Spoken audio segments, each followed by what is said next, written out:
Aujourd'hui, nous allons parler de ce qu'on appelle tout simplement la vraie histoire de la rébellion en Côte d'Ivoire. Alors, quand on introduit en parlant de la vraie histoire de la rébellion en Côte d'Ivoire, systématiquement, la question qui reviendra sans doute dans l'esprit de nos téléspectateurs, de quelle histoire parlons-nous? Eh bien, de ce qu'a connu notre grand voisin, la Côte d'Ivoire, entre 1999 et 2002. Et aujourd'hui, sur le plateau de l'émission Le Grand Déballage, un invité exceptionnel. Il a écrit donc un livre sur le sujet. Il s'appelle Sanogo Ousmane Kader. Bienvenue à vous, bonsoir. Bonjour monsieur. Alors, Bonsoir. c'est un plaisir pour nous de vous recevoir donc sur le plateau de l'émission Le Grand Déballage. Votre document, il est de 70 pages. D'abord, pour commencer l'émission, je voudrais qu'on fasse ce qu'on appelle une mise au point. Vous avez donc combattu du côté donc des rebelles en Côte d'Ivoire. Est-ce que votre document, tout ce que vous racontez, ce n'est pas un règlement de compte, c'est la vérité que vous voulez restituer? Oui, merci monsieur. Je pense que s'il s'agissait d'un règlement de compte, c'est pas humain et puis c'est pas responsable. Aujourd'hui, il y a un pays qui traverse, qui est sorti d'une crise, c'est ce que vous pensez. Mais moi, je sais que mon pays n'est pas sorti de la crise. Vous savez, on ne sort pas de 10 années de guerre comme ça, comme sorti d'un shawarma où on vient de manger. Voilà, c'est pas comme ça, c'est pas facile. Et je pense que mon pays encore va inexorablement vers une autre crise. Si nous n'en prenons garde, nous nous trouvons aujourd'hui dans la même situation, je pense que où le Burkina était en 83 entre Blaise Compaoré et Thomas Sankara, où l'un devait mourir. Aujourd'hui, la Côte d'Ivoire se trouve malheureusement dans cette situation où Soro Alassane doit peut-être mourir. Parce que je ne vous dis rien. Vous voyez, vous attendez les échos et chaque jour, les relations, les trucs, le clivage politique, en tout cas, devient assez délétère dans mon pays. Et vous savez que ce que j'ai prédit lors de ma dédicace du roman à Sidoya, et les gens n'ont pas voulu accepter cette triste réalité. Mon roman a même été censuré, mon roman a été bloqué, il y a eu des tentatives. Mais aujourd'hui, la vérité est là. Je pense que j'ai eu raison. Et l'histoire ne retient que ces éléments importants. Et aujourd'hui, je pense que pour tous les observateurs sur le net et les journalistes ici au Faso ont compris que j'avais dit et j'ai dit la vérité. Parce que j'avais prédit la crise qui devait éclater entre Alassane et Soro le 28 avril. Et si vous allez sur le net, je crois, sur Burkina Info, il y a Burkina Ligne, vous allez voir encore ma déclaration qui prédisait ce soulèvement. Alors, le timing même de la publication de votre ouvrage, Oui. qu'est-ce qui vous a motivé à le faire maintenant? Oui, vous savez, quand on sort d'une guerre, je vais dire en 2010, la guerre a éclaté en 2002. Mais le problème en Côte d'Ivoire, c'est en 99 que ça a commencé. Mais si je décide maintenant d'écrire, c'est parce que j'ai constaté que malheureusement, nous ne sommes pas encore sortis de l'auberge. Et la crise est là, elle va bientôt éclater. Mais en tant que citoyen, en tant qu'humain, chacun de nous doit faire quelque chose pour sauver, en tout cas, son pays, et je dirais même le peuple, parce qu'aujourd'hui, les pays voisins aussi, si la Côte d'Ivoire est en feu, ça répercute un peu sur le Burkina. Alors, vous avez un parcours que l'on qualifierait naturellement d'atypique, hein. Parlons de ce document de 70 pages que vous avez écrit.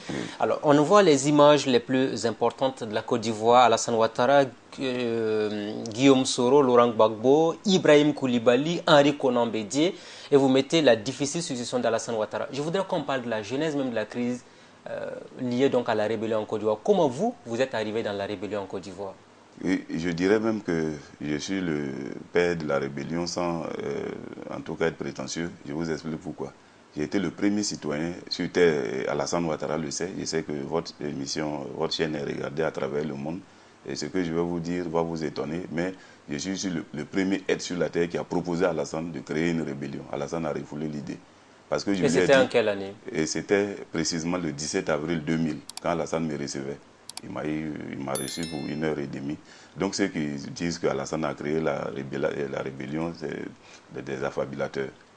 Et parce que je vous explique, en Côte d'Ivoire, où nous avons 60 ethnies, plus de 60 ethnies, mais nous avons au moins légalement 60 ethnies reconnues. Mais il y a un peu démographiquement, au sud, ils sont chrétiens, au nord, ils sont musulmans. Moi, je suis juif du nord. Et quand la Côte d'Ivoire est allée en indépendance en 1960, Houphouët-Boigny a été le premier président. Moi, je suis descendant de Sékou Sanogo, qui s'est opposé à Houphouët, qui a été même candidat et qui a été député à l'Assemblée constituante française d'Outre-mer. Et après, il a perdu les élections pour être le premier président. C'est lui qui devait amener la Côte d'Ivoire à l'indépendance. Donc, Houphouët a combattu tout ce qui était de Sékou Sanogo. Donc, ils n'ont pas pu émarger et c'est resté, ça a porté des séquelles. Donc, je ne dis pas que Houphouët n'a pas été un bon président. Moi, j'ai apprécié ce qu'il a fait pour le pays. Parce que la Côte d'Ivoire reste un modèle pour l'Afrique de l'Ouest. Et venons-en au fait. Mais on a constaté que malheureusement, après Houphouët, il y a eu Bédié. Après Bédié, il y a eu Guy Robert. Et après, il y a eu Gbagbo. Mais tout cela était du sud et de l'ouest chrétien. Et en Côte d'Ivoire, il donc vous voulez dire que la rébellion de la Côte d'Ivoire est née d'une crise identitaire? Oui, une crise de double crise. Une crise identitaire, une crise religieuse. Et c'est très dangereux. Quand il y a une guerre, ce n'est pas bien à dire, d'accord, des conflits religieux sont très mauvais. Malheureusement, on en voit un peu au Nigeria, un peu, bon, c'est pas facile, mais c'est ce qui nous a amenés là où nous sommes. Les chrétiens du Sud ne voulaient pas qu'un musulman du Nord soit candidat. Je dis bien candidat même, à plus fort dire d'être élu. Revenez un peu aux élections de 2000. Il y a eu 9 candidats du Nord. Toutes les candidatures du Nord ont été systématiquement rejetées. Il suffisait de s'appeler Kone, Sanogo, Ouattara ou Diomandé, ta candidature était rejetée. Mais à partir de ce moment-là, monsieur, la loi n'est plus la loi. La loi, quand elle est impartiale, elle est valable pour tout le monde. Mais quand elle est partielle, vous rentrez dangereusement vers une crise identitaire, une crise religieuse. Alors donc, vous dites clairement que vous avez été voir Alassane Ouattara en 2000, vous lui avez proposé de créer une rébellion et il a refusé. Parce que moi je savais bien que, regardez monsieur, en Côte d'Ivoire, il suffisait de s'appeler Ouattara, il suffisait de s'appeler Sanogo, et on pense que vous êtes un esclave. Et quand je dis un esclave... Esclave, le mot il est fort quand même. Non, esclave, le mot il est doux. Je pourrais peut-être vous dire un sujet. Et les chrétiens, c'est-à-dire le Baoulé, l'Agni, le Bété, le Dida, pensaient que le Sénoufo est son esclave, parce que c'est vrai, il y a eu la boucle du cacao au sud, le Sénoufo étant au nord, où on n'avait que le coton qui était malheureusement pas bien payé, et les cultures qu'on se nourrissait. Donc, nous allons vers le sud pour travailler où nous étions payés par an, c'est-à-dire mes grands-parents et nos parents. Et même jusqu'à moi, à mon temps, il y a des aînés qui sont allés faire des travaux. Maintenant, c'était plus à 15 000 l'année, c'était à 110 000, 100 000. Donc, le sudiste considère le nordiste comme un sujet, un esclave. Comme Hitler considérait les Africains comme des sujets, c'est-à-dire on devait nous donner des numéros A1, A2, AZ. Voilà. Donc, pour le sudiste, l'Ivoirien du Nord était un esclave, ne pouvait donc pas prétendre à être président un jour à la magistrature suprême, c'était quasiment impossible. Et vous avez cru que c'est par la violence qu'on pourrait finalement amener C'était par la violence. Monsieur, la crise ivoirienne, je suis très fier de ce qui s'est passé en Côte d'Ivoire et j'assumerai tout le nom de ma vie. On n'a pas à être fier tout de même après avoir eu autant de morts. Oui, je pèse mes mots parce que quand vous êtes dans un pays et qu'on ne veut pas appliquer la loi, mais la loi est faite pour quoi? La loi est faite pour sauvegarder l'unité dans un pays ou dans un lopin de terre. Regardez au Burkina. Pourquoi quand vous construisez une maison comme en France, on met la porte? C'est vrai, c'est par mesure sécuritaire. Mais le voleur, vous êtes d'accord avec nous, ou le tueur, il peut venir à minuit pour casser ta porte et te tuer. Mais pourquoi il ne le fait pas? Parce que simplement, il y a une loi, il y a une police qui dit que nul ne doit ôter la vie à l'autre. Et si tu le fais, on mènera les enquêtes et on va t'arrêter. Tu mouriras en prison et tes parents, voilà, qu'est-ce que va devenir ta femme et tes enfants? Mais quand malheureusement dans un pays on n'a pas ces lois, quelqu'un peut se lever tuer l'autre impunément, quelqu'un peut se lever empêcher l'autre d'être candidat. Mais monsieur, un pays sans loi est dangereux. On pourrait en parler, hein, parce que là on aborde là un point très important lié à l'actualité ivoirienne, mais je voudrais revenir sur la première question que je vous ai posée. Comment vous êtes arrivé dans la rébellion en Côte d'Ivoire? Oui, ça a été très simple, monsieur. D'abord, les faits, un jour, je me rappelle pourquoi j'ai proposé ça à Alassane. Je suis quitté dans un village à Thiers, en tout cas à l'épée, à Grand à l'épée, avec un ami à Thiers. Quand nous sommes arrivés à Djamé, on a été contrôlés par les forces de l'ordre, un policier qui nous contrôlait. Bon, tu sais qu'on met les noms sur les trucs. Un policier m'est bêté, série. Maintenant, l'autre nom était, mais quand même long. Et il nous me contrôle. L'ATIE montre sa carte qui était une attestation d'identité. Vous savez, quand vous perdez un document, même au Burkina, vous faites la déclaration de perte et vous allez faire une attestation d'abord. La vraie pièce peut mettre au moins 2 mois, 3 mois avant que...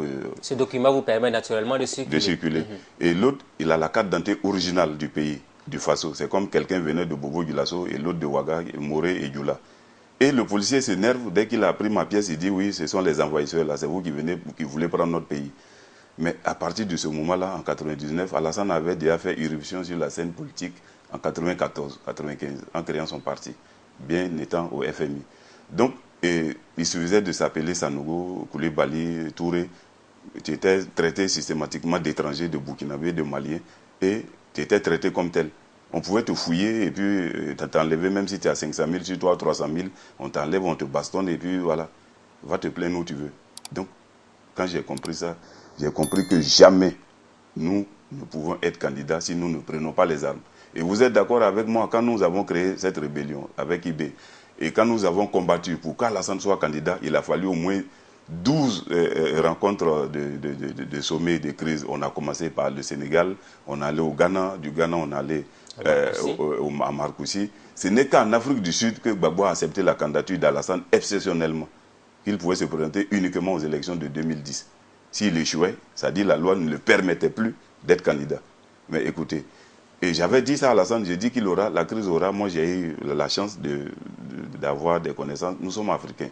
Chaque pays a ses spécificités. Regardez, je vous parle de quelque chose que tout le monde sait, important. Et quand je dis je suis spirituel, il y a d'autres personnes le savent, et Alassane même le sait. Regardez la France et l'Europe. L'Europe a connu l'Inquisition. L'Inquisition, c'était quoi? À un moment donné, les Français, les Européens ont constaté qu'ils ne bougeaient pas.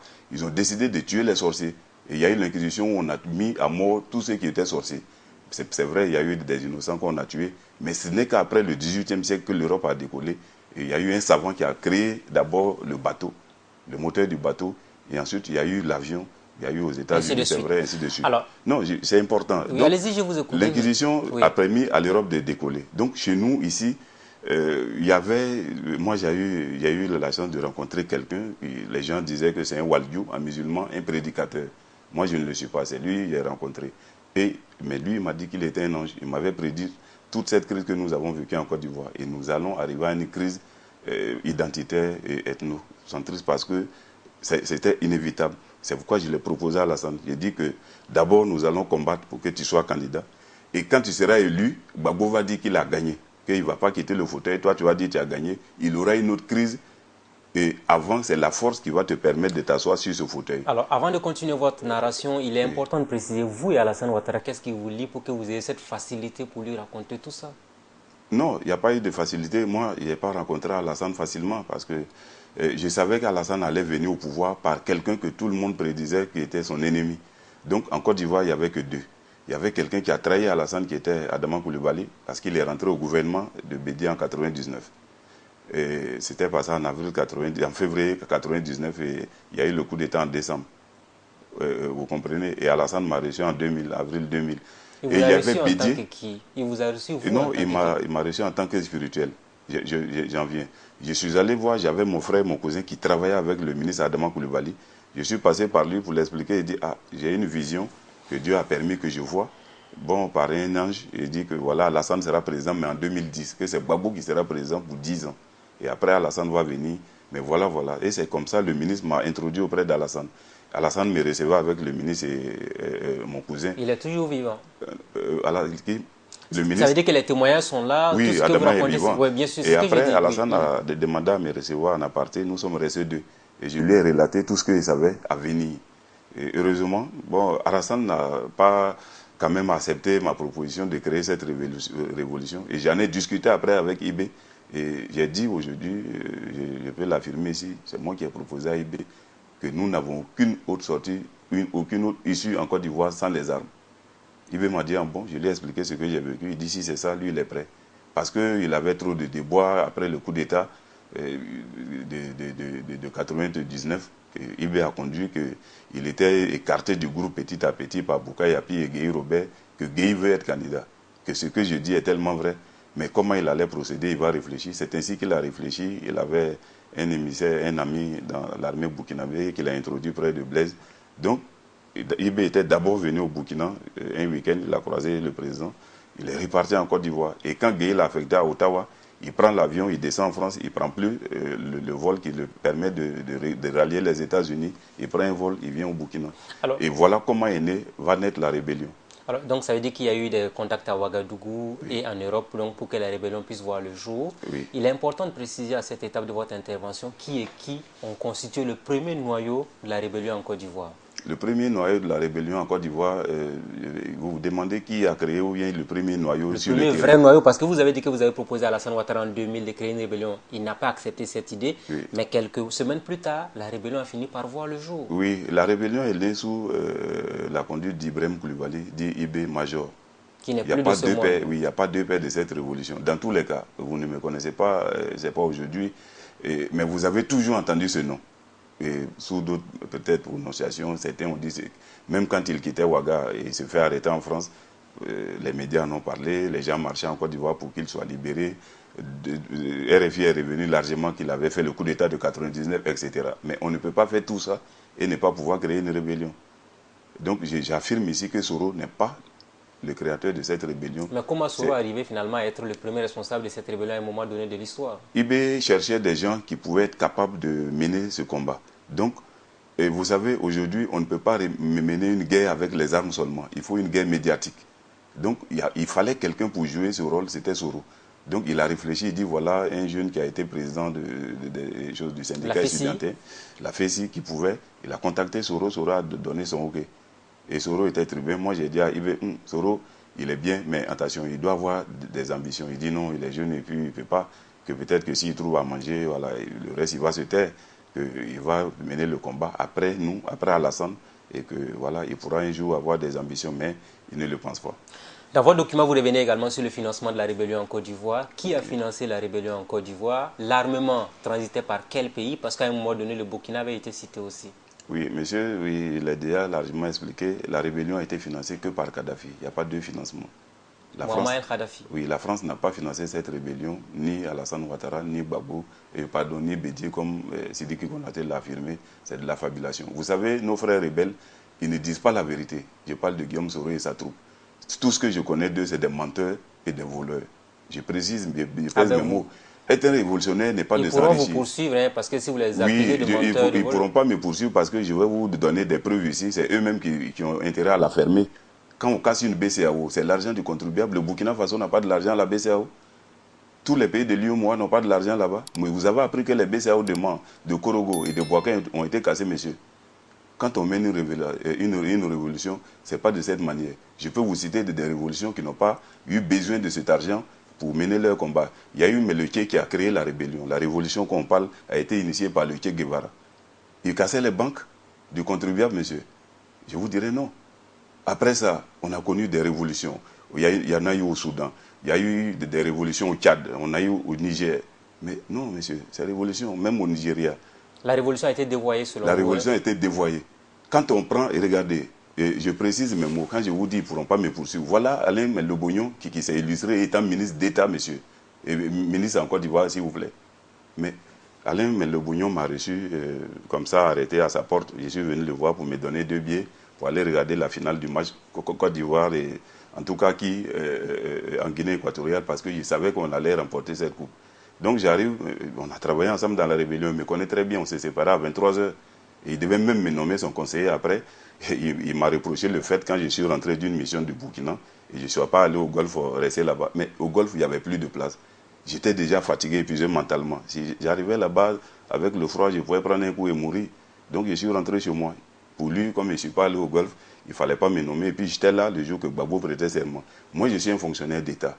Je m'occupais de la mise en place du Conseil des ministres. J'étais le responsable des moyens logistiques de la présidence. Il y a ma carte que je vais vous montrer après l'émission. Donc, c'est pour vous dire que quand on occupe ce rôle, on appartient d'abord à l'État avant d'appartenir à soi-même. C'est-à-dire vos convictions politiques ne devaient pas être au-delà des choses. Donc, quand je suis là à la mise en place, et on pense que je suis mes pro-Gbagbo, ça me fait rire. Au fait qu'on veut tuer son chien, on l'accuse de rage. Donc voilà, M. Alain Lobognon, il me reçoit là à la porte. Ah, mais Kader, tu ne m'as pas prévenu vite. Bon, je vais à l'Indiès et machin, je reviens. Et il dit à un de ses amis, mes députés, qui était venu de la Guinée équatoriale, de saluer, pour dire qu'il sait de toutes les façons que la Côte d'Ivoire serait éliminée, mais demain soir, par le Cameroun. Après demain soir, nous on jouait qu'à 2 jours d'intervalle. Il dit, par miracle, si on gagne le Cameroun, la RDC est devant nous, l'Algérie, on ne peut pas remporter cette coupe. Donc, quelqu'un dit à monsieur le ministre, peut-être ils peuvent nous surprendre. Il dit non, sa secrétaire précisément.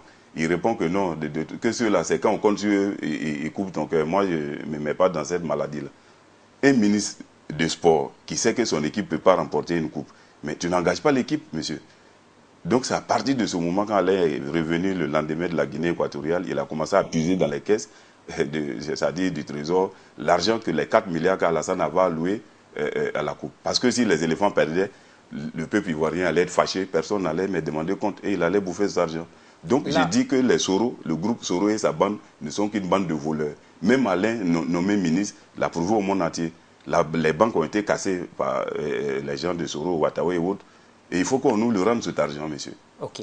Parlons de la contribution de Kadhafi à la rébellion en Côte d'Ivoire. Vous dites que c'est lui qui a financé. Oui. Qu'est-ce qui vous fait dire cela? Non, c'est pas qu'est-ce qu'il me fait dire. J'ai été le seul qui a accompagné IB dans le village de Kadhafi. Nous sommes partis avec Blaise, bien entendu, monsieur.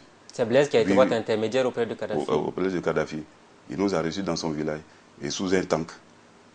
Voilà comment Blaise a présenté la rébellion. Vous êtes parti avec l'avion présidentiel du Burkina, bien comment les choses se sont passées? Non, Kadhafi a envoyé un avion nous chercher.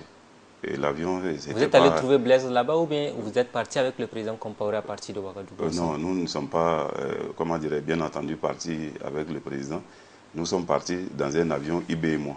Un avion de l'agent Maïra lui est venu nous chercher. Et nous sommes allés. Vous cherchez à partir d'où? Ici, IB était à Dassasgo. Vous voyez, mais Dassasgo, quand vous arrivez, il y a une boîte de nuit qu'on appelle le Bembao. Oui. Il y a un terrain qui est là. Après le terrain, juste, IB était logé dans la deuxième villa. Quand vous tournez à gauche après le terrain, c'est là IB était logé.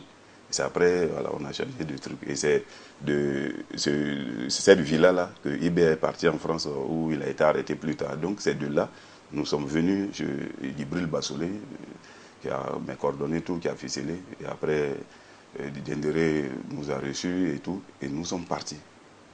IB n'avait été accompagné que par Diendéré. Et quand nous sommes arrivés, lui, il a recueilli Blaise, nous étions deux. On a dormi ensemble. Kadhafi nous a reçus le lendemain soir. Vous comprenez, c'était autour de 18h. Donc, séance de Nantes, Blaise a présenté la crise ivoirienne. C'était les chrétiens du Sud qui ne voulaient pas qu'un musulman du Nord soit candidat et même être président. Et voilà la crise qui s'est vue en Côte d'Ivoire. Il s'était déjà vu auparavant, bien entendu, lui et Blaise. Mais Ibé devait prendre la parole, parler, dire ce qu'il peut faire. Et vraiment, il peut renverser Gbagbo. Donc, quand Kadhafi a été sûr de ce qu'Ibé avançait, il dit, en tout cas, il a épaté, mais Kadhafi, il a dit, c'est un bon soldat. Il était vraiment robuste et vraiment veillant. Et il dit que c'est lui-là qui avait fait le coup d'État. Kadhafi avait déjà entendu le nom d'Ibé. Sans le connaître. Sans le connaître, par RFI, qui était largement revenu qu'une poignée de petits soldats a renversé Bédié. Il a demandé comme ça, et il dit, mais comment, il paraît que vous étiez que 60 à renverser Bédié, mais comment tu as pu? Ibé a raconté la scène que les généraux ivoiriens étaient pourris d'argent, aucun n'était militaire. Lui, il a regardé, il sait que s'il prenait son courage, aucun ne pouvait sortir. Et c'est comme ça, lui, il a renversé les choses et qu'il est prêt à renverser Bédié. Oui. Et c'est ainsi, séance tenante, Kadhafi a donné 60 milliards. 60 milliards de francs. Ça, c'était dédié à la rébellion. Alors, ces 60 milliards, ce sont 2 milliards. 2 milliards à Blaise, ça c'était voilà, pour lui. Mais les 60 milliards étaient dédiés à la rébellion. Et des armes qui devaient venir sur le Burkina avec un avion cargo qui devait les porter. Et c'est comme ça, parce qu'il n'y a pas de port ici pour les faire venir par bateau. Et c'est comme ça que l'arsenal est arrivé. Et l'avion a fait, au moins de la Libye à ici, l'avion a fait 7 tours, monsieur. Et ces armes qui ont été déportées ici, malheureusement, nous n'avons pas eu à bénéficier de toutes ces armes. Blaise a pris ces armes pour armer, c'est vrai, l'armée du Burkina, mais pas l'armée, pour suréquiper le RSP. Le régiment de sécurité qui n'existe plus au Burkina, qui a été dissous. Oui, j'ai appris par les médias. Oui. Donc, monsieur, voilà la provenance des armes du RSP. Alors, les 60 milliards que Kadhafi a donnés, qui les a récupérés? Est-ce Blaise Compaoré? C'est Blaise Compaoré, mais je vous dis, mais quand les gens... Oui, parce que quand vous dites qu'on a donné 2 milliards à Blaise Compaoré, et 60 milliards pour la rébellion. Quand l'argent a été récupéré, une fois de retour, maintenant, comment l'argent a été utilisé sur le terrain? L'argent ne devait que transiter par Blaise, qui était le tuteur de IB.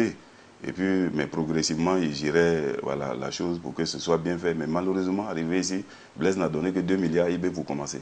Et quelques armes, j'ai précisé, j'ai quelques armes. Vous voyez, la télévision ivoirienne a montré une arme lourde, indéplaçable devant le camp d'Agman.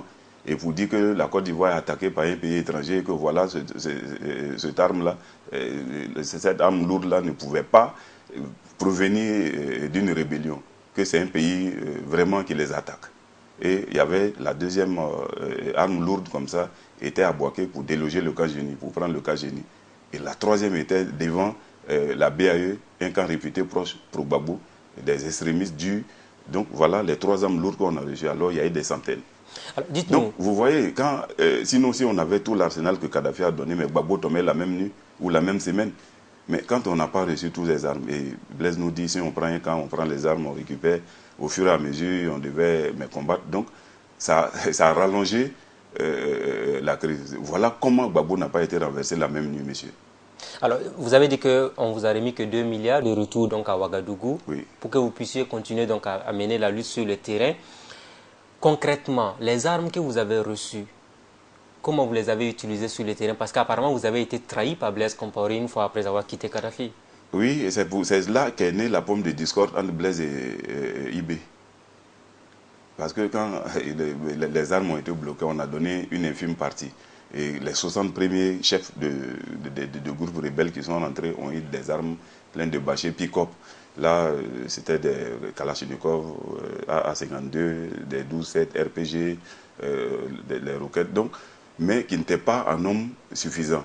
Vous voyez? Donc, alors que les jeunes sur le terrain, dès que maintenant on a lancé un appel, tout jeune qui veut combattre, qui veut nous aider peut venir. Donc les gens venaient volontairement parce que les gens en avaient marre dans tout le pays d'être contrôlés, d'être brimandés par les forces de l'ordre. Vous comprenez? Il suffisait de porter un boubou, on t'assimilait de Maliens, de Burkinabés. Donc, alors qu'au Burkina, c'était même pas trop, le boubou n'était pas trop porté.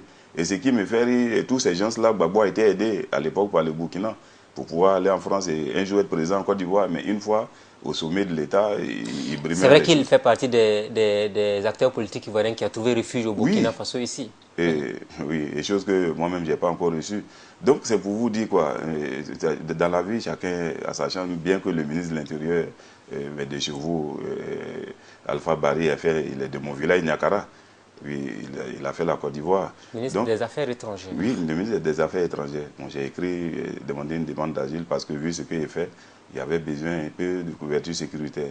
Donc, bref, je reviens au sujet pour dire que voilà comment est née la rébellion et voilà comment on a été trahi par Blaise. Le monde n'est pas fort, comme vous le dites, mais arrivé... Mais c'est une trahison, oui, puisqu'en principe, terrain, voilà, il y avait 60 milliards, comme vous l'avez dit, mais il nous a remis que 2 milliards. Blaise IB était devenu quelqu'un de gênant qu'il faut donc éliminer, c'est-à-dire enlever de la rébellion. Vous voulez dire que Blaise Compaoré voulait éliminer Ibrahim Koulibaly? Non, pas l'éliminer physiquement, mais l'enlever de la tête de la rébellion. Voilà, le neutraliser. Parce qu'il en savait trop, monsieur.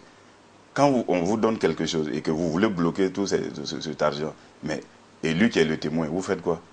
Bon, moi, je n'étais pas méconnu, j'étais son chargé de mission, machin. Donc, le problème, on ne pouvait pas, en tout cas, on ne s'est pas appris aussitôt à moi.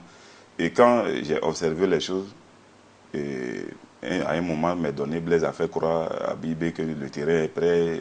Il y a des gens en France que, voilà, dès qu'il arrive, il peut les contacter. Voilà, on leur a donné des numéros, il les appelle. Ces gens vont l'aider, comme Bob Denard le faisait. Et ce sont des mercenaires en renversé Gbagbo. Dès que Ibé rentrait avec le régiment français qui était en place, la licorne, ils allaient renverser Gbagbo, Blaise allait, Ibé allait diriger la transition de 6 mois et faire des élections pour que voilà, Alassane arrive au pouvoir. Parce que, pas arranger Alassane, mais s'il y avait des élections claires, Alassane était tellement populaire qu'il allait gagner. Donc on fait croire cela à Ibé. Moi j'accompagne Ibé chez Djibril Mebasoulé. À l'époque, Mebasoulé, vous voyez, je ne sais pas bien le quartier, il habitait dans une maison basse, il n'était même pas dans un duplex. On est rentré, ça rentrait comme ça, et il nous a reçus là, dans sa villa, à 18h15 où il a donné le visa et le billet d'avion à Ibé. La France avait déjà donné. Blaise avait tout préparé. C'est moi qui ai accompagné Ibé encore ce soir à 18h au Bassolé, nous a remis le billet d'avion et le visa. Et quand il a pris son avion, il s'est fait arrêter en France. Il avait fait une déclaration que dans 7 jours, il devait rentrer à Abidjan et que Gbagbo allait tomber. Donc il avait été piégé simplement par Blaise et autres. Donc voilà réellement ce qui s'est passé.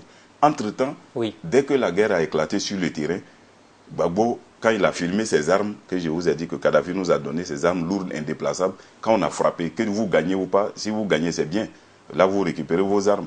Mais si vous devez battre en retraite, ces armes-là, vous ne pouvez pas les prendre, puisque ces armes qui sont plantées là, au sol, ce sont des armes lourdes, vous ne pouvez pas battre en retraite avec. On a abandonné ces armes que la RTA a filmé que voilà, la Côte d'Ivoire attaquée par un pays étranger. Alors, ce sont les forces du mal.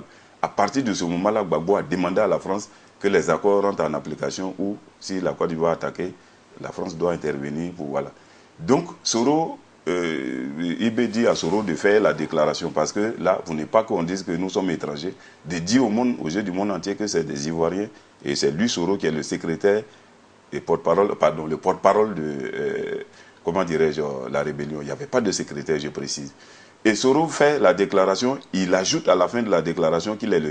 Pas la première déclaration, si vous avez les déclarations en tête, il y a eu 2 déclarations, c'est le lendemain, la 3e déclaration, parce qu'il ne parlait pas trop, il a dit qu'il est le secrétaire du mouvement patriotique de Côte d'Ivoire. MPCI. MPCI. Oui. Voilà, le nom avait déjà été proposé par Ibé à Soro. Par Soro à Ibé, le MPCI. Ibé a dit ça ne le gêne pas. Lui, il sait qu'il a créé une rébellion. Si Soro veut donner un nom, ce n'est pas grave. Et ils ont débattu, c'était MP, Mouvement Patriotique Populaire, MPP.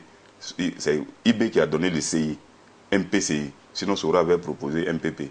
Donc, quand ça a été discuté, Soro s'est déclaré et il s'est donné un titre de secrétaire. Et en bas, Ibé l'appelle après, il dit, mais pourquoi tu crées un poste, tu t'attribues? Il dit non, il fallait qu'il fasse avec la manière forte pour que la France soit convaincue, sinon, pour ne pas qu'on nous dégage.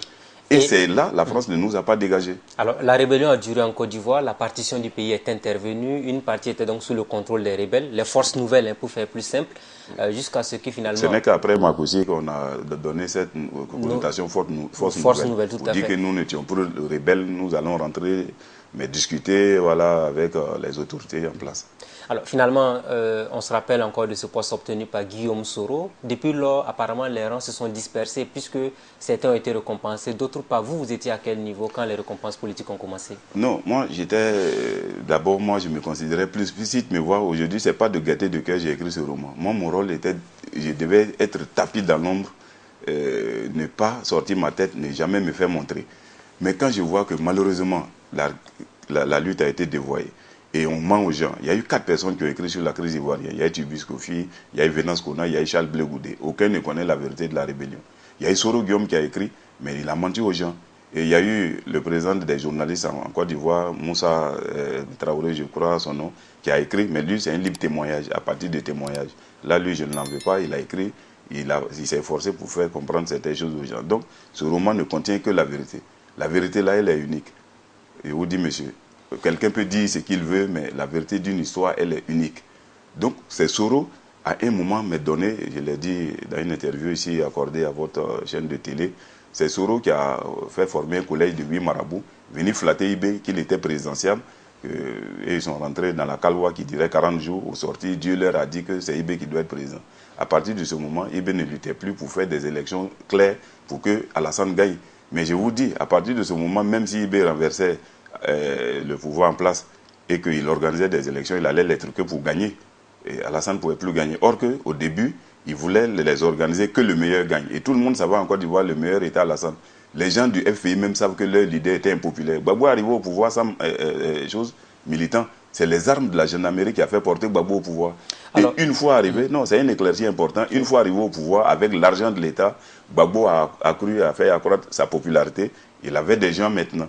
Donc c'est pourquoi au deuxième tour, il est arrivé au deuxième tour des élections avec Alassane.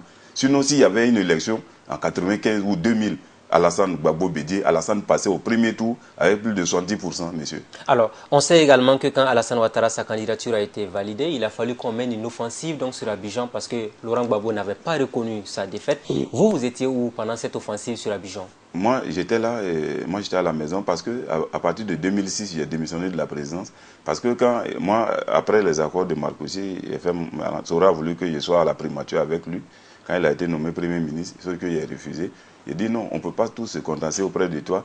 Laisse-moi là à la présidence avec une ou deux personnes. Je serai ton oreille là-bas et ta bouche. Vous étiez donc un espion? Oui, je peux l'affirmer. Le mot, il faut reconnaître à un moment donné de l'histoire ce qu'on a fait. Et je rendais compte à Alain Lobognon, je rendais compte à Lassina Cardozi, je rendais compte au grand médiateur Ngolo Coulibaly de tout ce qui se tramait, se préparait à la présidence. Vous comprenez? J'étais dans un poste stratégique, j'étais à l'intendant militaire de la présidence, ma carte est là pour l'attester. Et quand j'ai même pris vent du complot qui se préparait au niveau de Gbagbo pour supprimer Soro, par un attentat d'avion, 2 jours, je n'avais pas tous les éléments clés pour l'avertir, parce que avertir quelqu'un, c'est quelque chose, mais il faut le sauver, c'est une deuxième chose. Et 2 jours après, j'ai eu une révélation sur ce sujet.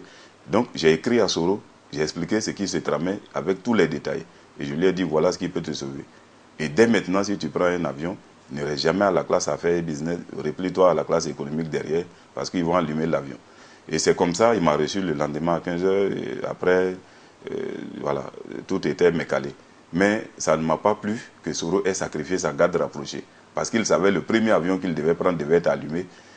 Il devait au moins une fois en vol, on ne peut pas communiquer, il devait arracher tous les téléphones de sa garde pour voir, avant le décollage, qui a appelé qui, et puis bon, les mettre aux arrêts dès que l'avion a été allumé. Mais Soro s'est replié dans la classe économique avec Alain Le Bougnon Soul, son directeur de protocole, et avec 4 ou 5 gardes du corps, il a sacrifié le reste de sa garde rapprochée.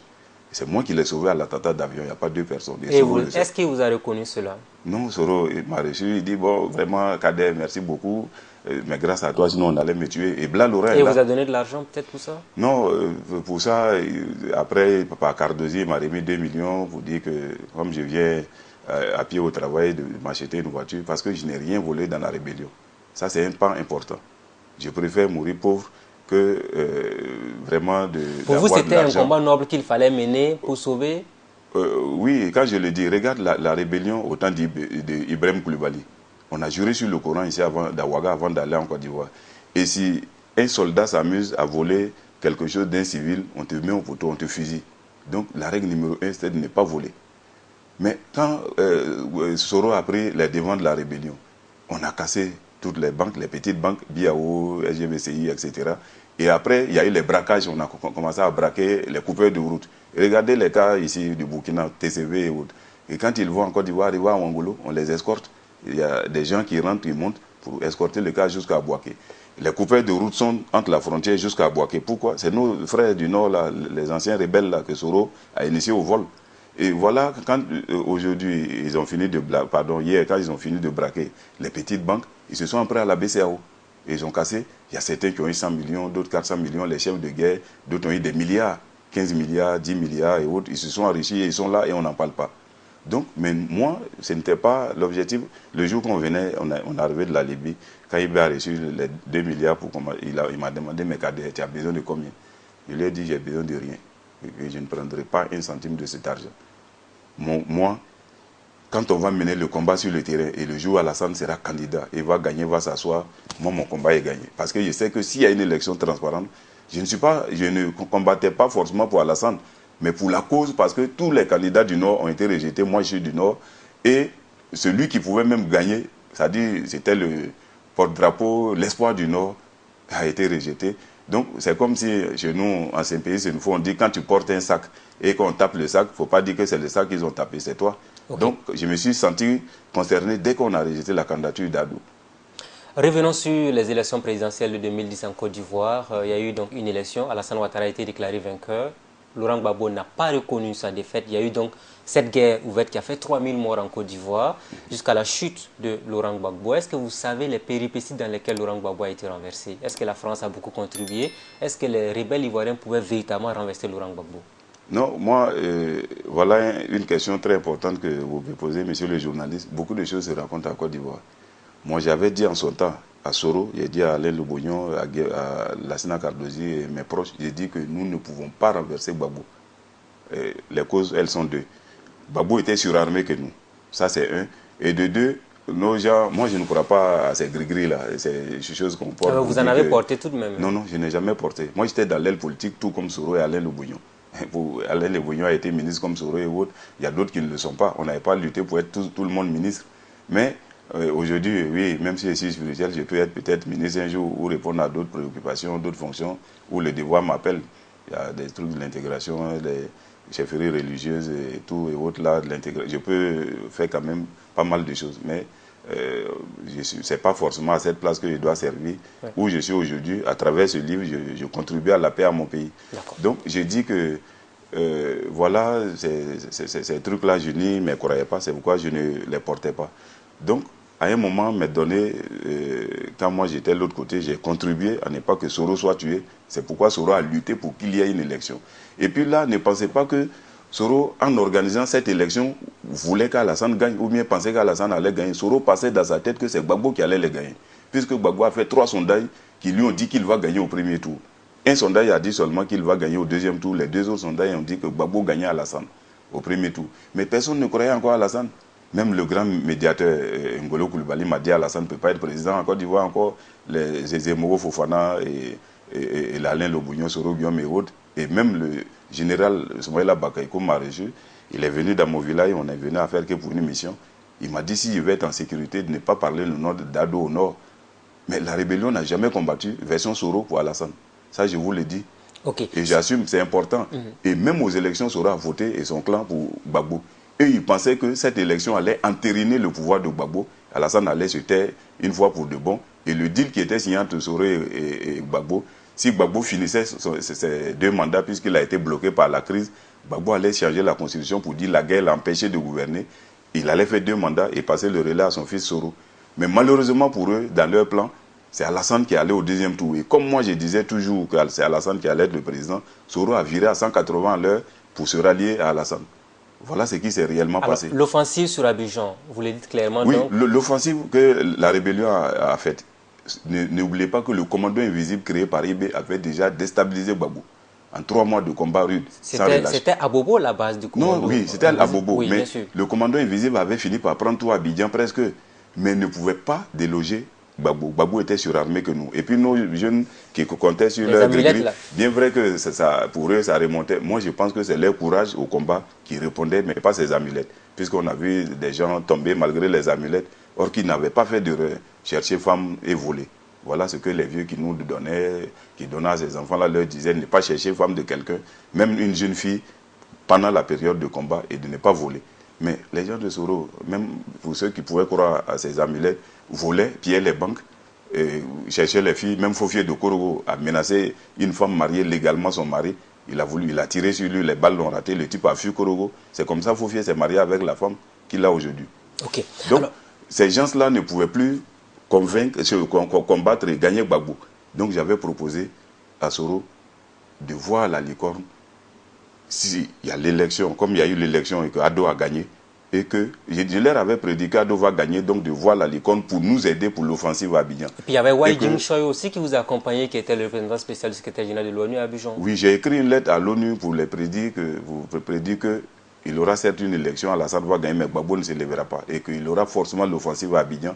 Il faut que l'ONU prenne ses responsabilités, la licorne. Et la lettre est là, vous pouvez demander. C'est le général Fall en 2004 qui commandait, mais il était parti, c'est Chouaï qui était là. Et la lettre, vous pouvez enquêter auprès de Chouaï, mon nom, et tout est détaillé. Une lettre de 6 pages où j'ai dit qu'il aura une offensive sur Abidjan, sinon Gbagbo ne cédera pas le fauteuil. Donc j'ai dit ça à Soro, donc de voir licorne, de voir Alassane, de voir la licorne, et que dès qu'il va gagner réellement, et que Gbagbo dit qu'il ne va pas se lever, il ne faut pas qu'il va entendre que Gbagbo quitte. Il n'a qu'à lancer l'offensive. Mais si la France ne nous aidait pas, avec l'ONU qui sont venus pour ça de manière légale, devait aider le vainqueur. Et la France avait toujours prévenu, même l'ONU, que s'il y a une élection et que le vainqueur doit s'asseoir, si l'autre camp ne veut pas reconnaître la défaite, et ils vont aider le vainqueur à s'asseoir. Ça veut dire quoi? Militairement y compris. Et c'est ce qui s'est passé. Sinon, nos forces ne pouvaient plus vaincre Gbagbo, monsieur. Alors, après donc l'arrivée d'Alassane Ouattara au pouvoir, vous avez tout de même été récompensé puisque vous avez travaillé à la présidence de Côte d'Ivoire. Non, non, moi j'ai travaillé avant l'arrivée d'Alassane. Moi j'ai commencé à la présidence en 2006. J'ai été engagé. Jusqu'à quand Alassane est venu en 2011, et là j'ai démissionné, monsieur. Parce que simplement Ibrahim Ouattara voulait que je parte lui demander pardon pour une faute que je n'ai pas commise. Parce que quelle est la faute? J'ai été chargé de mission d'Alassane. Dès qu'il m'a reçu ce jour, Alassane m'a proposé d'être son conseiller. Je lui ai dit, je n'accepte pas, monsieur le président. Il m'a dit pourquoi. Je lui ai montré un tableau qui était auprès de son fils, de la photo de son fils, qui m'a montré qu'il a eu avec une Jamaïcaine. Il a eu 3 enfants. Et le premier Ismaël, je crois. Je lui ai dit, monsieur le président, ce tableau, vous voyez, il dit oui qu'il a acheté à Paris lors d'une mise aux enchères, une vente aux enchères. Je lui ai dit, d'accord, moi je ne veux pas être auprès de toi comme ce tableau. Il dit, comment? Il dit, non. Vous, les présidents africains, quand vous recrutez quelqu'un, comme votre conseiller, vous ne l'écoutez pas. Vous ne les valorisez pas. Ouais, oui, c'est important qu'il faut que je vous le dise. Regardez dans votre pays. Si Blaise avait écouté ses conseillers, mais personne n'a créé le monde si ce n'est pas Dieu. Donc ne dites pas que sans vous, monsieur le journaliste, que le monde va s'arrêter, il n'y aura pas de télé au Burkina. Vous pouvez mourir aujourd'hui, je ne le souhaite pas, mais votre télé va toujours exister. Personne n'est indispensable sur cette terre. Donc, il suffisait que Blaise démissionne et après la fin de son mandat, organise des élections et Roch gagne, il est président. Après 5 ans, Blaise revient, il allait être acclamé. Mais les gens, quand ils sont dans ce fauteuil, ils ne veulent pas partir, je ne sais pas pourquoi. Donc voilà une erreur qu'il a commise et tous les présidents sont comme ça. Regardez dans mon pays.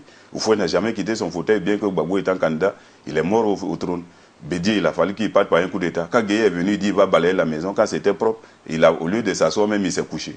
On l'a chassé là par les armes. Quand Gbagbo est venu, il ne travaillait pas, il dit il y a la guerre. On dit bon, quitte, Alassane veut prendre le pays, il dit non. Donc, non, c'est un point important, vous allez continuer, permettez-moi. Oui. Donc c'est pour vous dire quoi. Et quand un pays arrive, les présidents à cela, c'est pas bon. Alassane, quand il m'a proposé d'être son conseiller, j'ai refusé. Parce que Gbagbo avait 100 conseillers. Il y a des conseillers qui n'ont jamais vu le chef d'État pendant les 10 ans. Donc, étant un conseiller, tu conseilles le président, fais ça, il refuse. Mais à quel rôle tu joues? Tu es payé à 2 millions, 4 millions comme conseiller spécial à un rang de ministre et tu ne peux pas conseiller le président, j'ai refusé. J'avais plutôt proposé à Alassane, je peux être son chargé de mission. Il dit d'accord, je vais travailler directement avec son petit frère Ibrahim Ouattara qui l'appelle photocopie. Or qu'en réalité, c'est pas... Ibrahim n'a pas... Alassane est charismatique, brillant, intellectuel, mais Ibrahim est limité, il n'a pas d'idée comme son frère. Et quand on a commencé à travailler ensemble, il y a eu une marche où il devait avoir des morts. Quand j'ai vu cela, je suis venu dire à Ibrahim, Ibrahim m'a dit d'encadrer, il fallait 5 millions. Ibrahim dit il peut décaisser 3. J'ai refusé. Il lui a dit ça ne pouvait pas parce que je savais de quoi il s'agissait. S'il y a des morts, je devais les assumer, c'est d'éviter. Si on tirait sur la foule, il fallait qu'on soit en mesure de nous défendre. Donc quand Ibrahim a refusé, moi je me suis mis en retrait. Le matin, je suis venu proposer à Ibrahim d'annuler la marche. La marche a eu lieu en 2000, vous le savez bien, il y a eu 100 morts du côté du RDR. Et le lendemain, et je dis le lendemain, une semaine après, Alassane a décaissé par le canal de la proposition d'Ibrahim Ouattara 65 millions pour enterrer tous ces morts et donner un peu d'argent à leurs parents. Mais monsieur, entre décaisser 65 millions pour des cadavres et les honorer, alors qu'on pouvait empêcher qu'ils meurent, mais le choix était clair. Alors, je suis venu proposer ma démission à Ibrahim Ouattara pour dire à partir d'aujourd'hui, je ne suis plus le chargé de mission de ton frère, je te quitte. C'est important. Et quand je suis sorti, je n'ai pas claqué la porte parce que je savais qu'un jour nous nous reverrons. Et quand le frère d'Ibrahim a été président en 2010, Ibrahim, moi j'étais déjà à la présidence comme le chargé des moyens logistiques, le responsable des moyens logistiques. C'est-à-dire je devais, quand Gbagbo reçoit quelqu'un, il fait la mise en place. Et encore, s'il y avait des choses à faire, le voyage, le tapis rouge, tout, je m'occupais. Et en tout cas, il y avait les moyens généraux, comme on appelait. Mais on devait me nommer maintenant comme le responsable, le directeur, avec rang de choses de directeur, c'est-à-dire une bâchée de service, tout. Mais Ibrahim Ouattara, pour me nommer, veut que moi je vienne lui demander pardon à genoux, parce que moi je l'ai manqué de respect, le simple fait de dire que les morts sont sur sa conscience, c'est lui qui les a tués, que je l'ai insulté. Donc, au lieu de demander ce pardon, j'ai préféré rendre ma démission. J'ai écrit, ma lettre de démission est là, je pourrais vous la présenter. Okay. C'est comme ça que j'ai quitté le pouvoir d'Alassane Ouattara, à cause de son petit frère Ibrahim. Et puis depuis je suis à la maison. Voilà, vous gérez vos petites activités économiques qui vous permettent de subvenir donc à vos besoins. Je n'ai pas travaillé avec Alassane étant président. D'accord. Alors, dites-nous, nous sommes pratiquement en fin d'émission. Oui. Vous avez fait un témoignage assez édifiant donc, sur la crise en Côte d'Ivoire. Quelle appréciation faites-vous aujourd'hui de cette guerre de succession ouverte avant 2020? Oui, d'abord, je vais vous surprendre. Moi, je pense que ça n'engage que moi seul. Alassane peut être candidat parce que la Constitution le lui permet.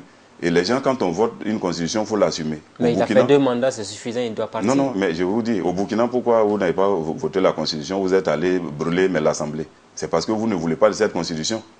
Vous êtes d'accord avec moi? Et on connaît la suite. Mais en Côte d'Ivoire, la Constitution a été votée. Donc, on doit l'assumer. Parce que la Constitution est claire. Quand la Constitution, on la votait, c'est à partir de ce moment qu'on vote une loi, le lendemain, la loi rentre en vigueur. Mais cette Constitution-là dit que tu peux être candidat, une fois renouvelable ton mandat, c'est fini, d'accord. Mais la Constitution n'a pas précisé que le président en cours, là, le mandat en cours est compté, jamais. Donc il n'y a pas de la question de la rétroactivité de la loi. Non. Donc ça permet à Alassane d'être candidat. Donc Alassane qui finit, c'est considéré qu'il a son premier mandat en 2020, Alassane sera candidat. Et si Dieu le permet qu'il a la santé, il peut être candidat et puis il sera élu. Maintenant, s'il est élu, c'est à partir de 2025 qu'Alassane ne sera pas candidat. J'ai tenu à préciser cela parce que les gens luttent pour 2020, or que c'est eux-mêmes qui ont voté une loi qui donne une brèche à Alassane et qui va la colmater. Donc Monsieur maintenant, Soro aussi, il va être président. Mais là, c'est un pas important. Et vous posez une question, peut-être le temps n'est pas trop chose. Nous sommes en fin d'émission. Oui, donc ça c'est une question importante, il faut que je vous le dise. La révolution a été créée par le Che Guevara. Mais la révolution s'est divisée en 2 parties au fil du moment du temps. Je vous cite 4 révolutionnaires rapidement de chaque groupe. Le premier groupe noble comme le Che Guevara, nous avons connu Patrice Lumumba, nous avons connu John Garang au Soudan, nous avons connu Thomas Sankara au Burkina et Ibé en Côte d'Ivoire. Ces 4 révolutionnaires combattaient pour leur peuple. Mais aujourd'hui, nous avons des types de révolutionnaires comme au Zaïre, il y a eu Mobutu, il y a eu Salva Kiir qui est là aujourd'hui au Soudan. Et on a connu ici Blaise Compaoré et Soro chez nous en Côte d'Ivoire. Vous voyez, Soro et Blaise sont des amis. Et ce qui va vous surprendre, aujourd'hui, Blaise soutient 100% Soro pour renverser Alassane. Et parce qu'il sait que si Alassane ne va pas lui permettre de créer une rébellion au Burkina, alors dès que Soro est président, il va allumer un front à partir de Bobo ou de Gawa pour que Blaise revienne s'installer au Burkina. Donc il y a des choses que vous ne savez pas, monsieur le journaliste. Les trucs sont assez difficiles. Et aujourd'hui, ces gens de combattants-là, eux, ils combattent pour eux-mêmes. Regardez au Soudan du Sud. John Garang a mené le combat, il est mort certes, mais quand ils ont acquis leur indépendance. Maintenant, pourquoi Salva Kiir et son adjoint s'entretuent? Mais c'est pour se réaliser, même c'est pour s'enrichir. Sinon, si c'était pour le combat du Soudan du Sud, ils ont eu leur indépendance. Donc il y a des révolutionnaires qui combattent que pour eux-mêmes. Malheureusement, Soro fait partie de ce groupe-là. Soro n'a jamais combattu pour Alassane ni pour le peuple du Nord. Il combattait pour lui-même.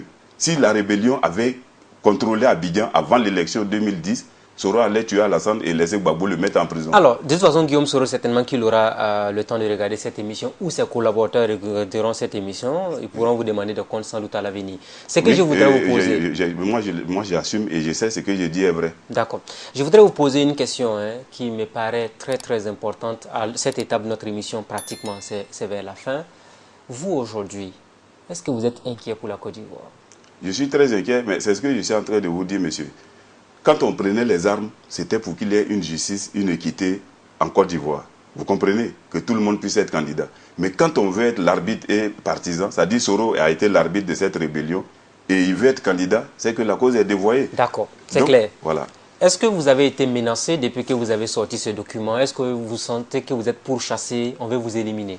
Non, ça vous le mentir, non, mais il faut que je sois prudent parce que je sais que je dérange beaucoup. Et je l'ai dit, je suis allé faire, quand j'ai fait le document ici, ce n'est pas un roman, c'est une œuvre témoignage, pas un roman, c'est de la fiction. Bien entendu. Mais à Sidoya, ça a été bloqué parce que c'est une institution d'État. Le Burkina ne voulait pas avoir d'incident diplomatique avec la Côte d'Ivoire. Donc par le canal du ministre, l'information que j'essaie proche, peut-être de votre télé, il y a au moins le président de l'Assemblée, Salif Diallo, et le président Roch-Marc Christian Kaboré qui ont dit que le livre ne pouvait pas se vendre. J'ai édité 5000 exemplaires qui sont bloqués là-bas et je suis en train d'éditer d'autres exemplaires maintenant qui seront en vente dès la semaine prochaine. Et je suis allé à Abidjan pour faire la conférence de presse dédicace de ce livre à la maison de la presse. Vous pouvez aller sur le net, kwasi.com, abidjan.net, YouTube et autres, vous verrez ça. Donc c'est pour vous dire quoi, je prends mes responsabilités parce que mon pays va vers une autre crise. Donc pour moi, je considère qu'à partir du moment que Soro a mené un combat et il veut être candidat, mais ce n'est pas juste. C'est votre part de témoignage donc, sur l'histoire de la Côte d'Ivoire. Nous vous disons grand merci. Merci, monsieur. Partagez votre opinion dans les commentaires et surtout abonnez-vous à notre chaîne et activez toutes les notifications pour être les premières personnes à être informées quand nous allons mettre une autre vidéo en ligne. À la prochaine vidéo.